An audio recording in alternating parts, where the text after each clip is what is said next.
A Di Đà Phật là tâm gì? Chúng ta xem thấy ở trên kinh: tâm Phật nguyện tất cả chúng sanh sớm ngày thành Phật. Mỗi chúng sanh đều viên mãn thành Phật.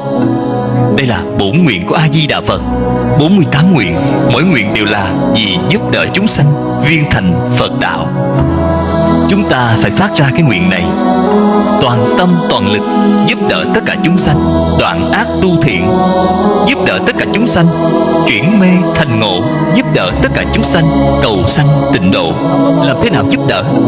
Giảng kinh nói pháp là đem tịnh độ thù thắng giới thiệu cho họ. Chúng ta chính mình phải nỗ lực mà làm ra tấm gương để cho họ xem, vì họ làm chứng minh kiên định tín nguyện của họ.